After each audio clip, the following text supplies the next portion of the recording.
Our readings today remind me of Saint Augustine and Saint Monica. We are told that Saint Augustine kept postponing his conversion, but his Christian mother, Saint Monica, did not give up on him. Augustine kept telling Monica, "Not yet, mother. I'm still enjoying my life." You know, he had this strange idea that the Christian God was a killjoy God who demanded too much sacrifice. And yet, when Augustine finally got converted and became a Christian, he looked back with a lot of regret and wrote in his journal, "Late have I loved you, O beauty ever ancient, ever new. I was looking for you outside, only to realize that you had been there waiting inside of me." His mother seemed to him like a lamp that burned continuously even in the darkest moments of her life. Where she was getting all the extra oil that kept her burning was something that Augustine secretly wanted to know.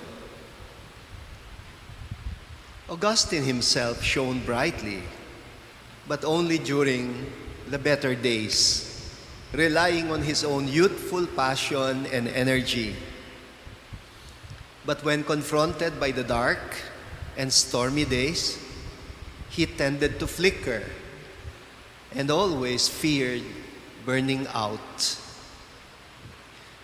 You know, a few weeks ago, a young professional shared his story to me, which reminded me of St. Augustine's experience.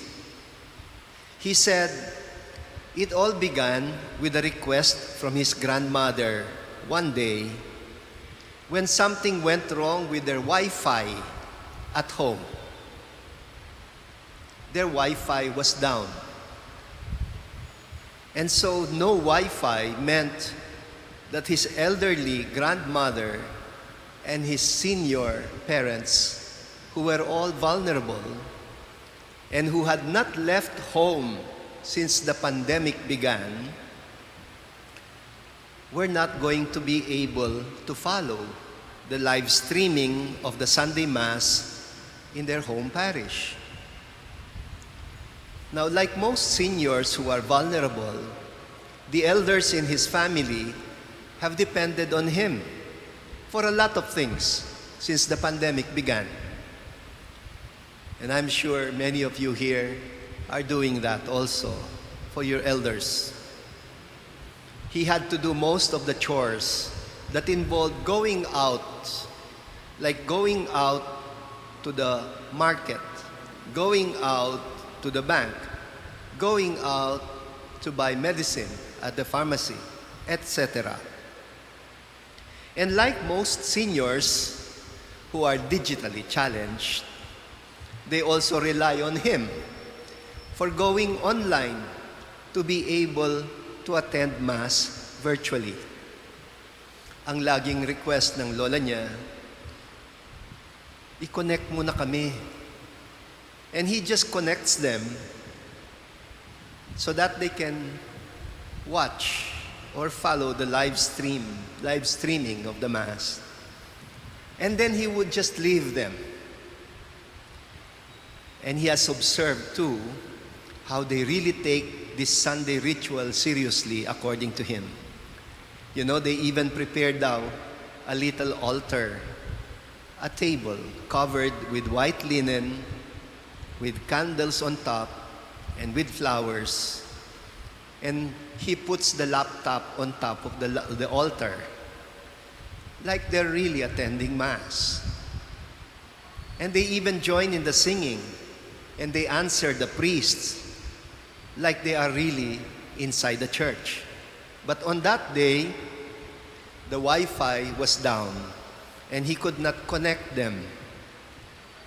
His lola, who looked really very sad, that she was going to miss Sunday Mass, suddenly raised a suggestion to him.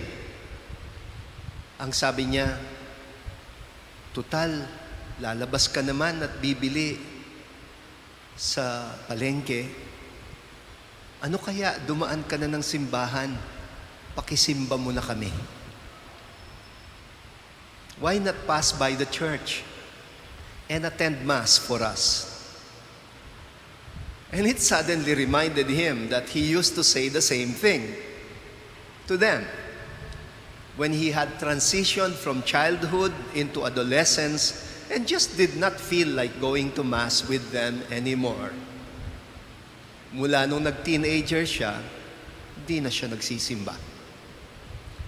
He said he started making excuses, and he would say jokingly to his lola, "Lola, inaantok pa ako. Pakisimba niyo na lang ako. I am still sleepy. Why don't you just attend Mass for me?" And by that, of course, he meant that maybe they were enough to represent him in the church, and the Lord would understand. He said he did not realize that the day would come when his own grandmother would return the request to him. "Can you please attend Mass for us?" And she was serious. From high school until he became a young professional, he really just did not go to Mass anymore.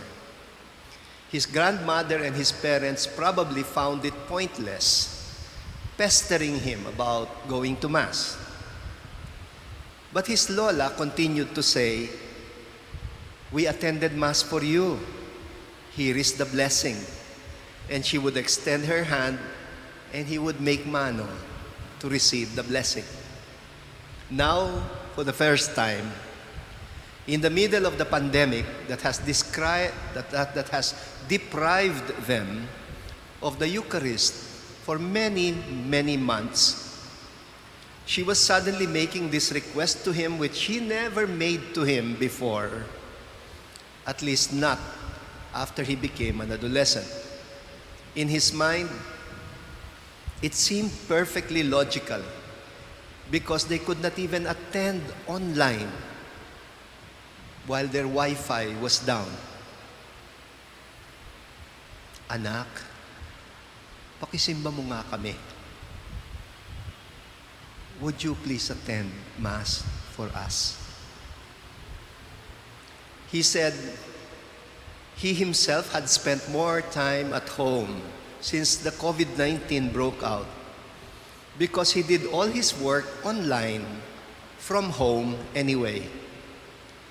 And realizing that the Mass was literally a lifeline for his elders, he was deeply moved by the request of his grandmother. And he found himself saying to her, "Sige po, Lola, habang wala tayong Wi-Fi, isisimba ko na lang muna kayo." "No problem, Grandma. While the Wi-Fi is down, I will attend Mass for you." And she smiled. It changed the frown into a smile. And so, he really attended for them. But according to him, something wonderful happened to him inside the church. Actually, he was even surprised about it because the Mass was shorter than expected. It was not very lively because there was very little singing and there were much less people, unlike before na standing room. And people were masked and distanced from each other like now. But you know what? He said he found himself really absorbed in prayer for the first time. He felt that the gospel spoke directly to him and that the priest's homily made the words of the gospel linger on inside him. He said the words were flowing like fresh water into his dried up soul. Tapos na nga yung misa, he stayed longer in order to relish the profound spiritual experience he had never had before. And he realized how long he had not prayed in his life, and how deep his spiritual hunger and thirst had become. And now, he says, he continues to attend for them, not just on Sundays, but almost every day. And he does not even tell them anymore about it. At each time he comes home from the church, he would disinfect his hands before touching them to make mano to them. And now he says, I make mano to them, not to get a blessing, but to extend the blessing that I got from the church. Isn't that beautiful? I am sure today's gospel will resonate well with that young man's soul again. Especially now that he has already realized may mga bagay na hindi pwedeng hiramin sa iba. There are certain things that you just cannot leave for others to do for you. The spiritual life is like that extra oil of the 5 virgins. There are certain things that cannot be borrowed and certain things that cannot be obtained at the last minutes. This young man has realized that he could not rely on his parents and his lola's extra oil and just make up for it at the last minute. Now, like St. Augustine, he regrets having missed the grace of the Eucharist for too long. And he is making up for the lost times, but never too late. He also realizes why it mattered so much to his grandmother that he was able to keep the connectivity. Mahilig na tayo sa salitang yan, connectivity, in spite of the pandemic that is disconnecting us from each other. He realized that he had actually been offline spiritually for too long,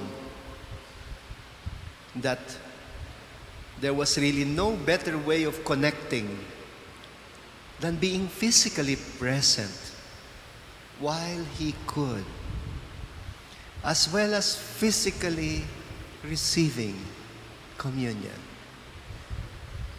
How blessed you are that you are all here today physically. But I am sure you're not here alone. No one is an island.